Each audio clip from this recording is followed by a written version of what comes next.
এক গ্লাস পানির ওজন কত হতে পারে জানেন? একজন মনোবিজ্ঞানী স্ট্রেস ম্যানেজমেন্ট পড়ানোর সময় রুমের চারপাশে হাঁটতে হাঁটতে একসময় শ্রোতাদের সামনে এক গ্লাস পানি তুলে ধরলেন।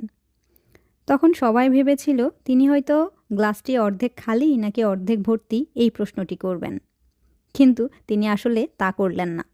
তিনি হাসি মুখে প্রশ্ন করলেন, এই এক গ্লাস পানির ওজন কতটুকু ভারী? তখন উত্তর আসলো, 250 ml থেকে 300 ml এর ভেতর হবে। তখন মনোবিজ্ঞানী বললেন, এর আসল ওজন এখানে আসলে কোনো ব্যাপারই না। ব্যাপারটি হলো আমরা গ্লাসটিকে কতক্ষণ ধরে রাখছি, ওজনটিও সেটির উপর নির্ভর করছে।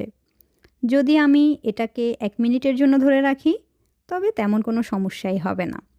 আর যদি এটিকে আমি 1 ঘন্টার জন্য ধরে রাখি, তবে আমার হাতে খানিকটা ব্যথা অনুভব করব। আর যদি আমি এটিকে 1 দিনের জন্য এভাবেই ধরে রাখি, তবে আমি পক্ষাঘাতগ্রস্ত অনুভব করব। প্রতিটা ক্ষেত্রেই এর আসল ওজন কোনো পরিবর্তন হবে না, কিন্তু ধরে রাখার সময় বাড়ার সাথে সাথে এটি ভারী থেকে ভারী হতে শুরু করবে। তিনি আরও বিশদে গিয়ে বললেন, আমাদের জীবনের চাপ এবং উদ্বেগগুলোও এই গ্লাসের পানির মতন।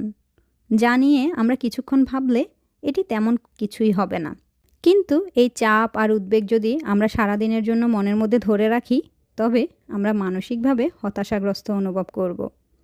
এই চাপ আর উদ্বেগ আমাদের মধ্য থেকে কোনো কিছু করার সামর্থ্য কেড়ে নিতে পারে।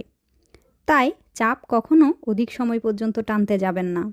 এটিকে খুব অল্প সময়েই ছেড়ে দিতে হবে, অর্থাৎ গ্লাসটি হাত থেকে নামিয়ে রাখতে হবে। এই গল্পটি থেকে আমরা কিন্তু একটা সুন্দর শিক্ষা পেলাম। সেটি হচ্ছে, একটি নেতিবাচক বিষয় নিয়ে আমরা যত বেশি ভাবব, ততই আমাদের মধ্যে হতাশা আসবে। তাই নেতিবাচক ভাবনা থেকে সবসময় দূরে থাকতে হবে। ধন্যবাদ সবাইকে।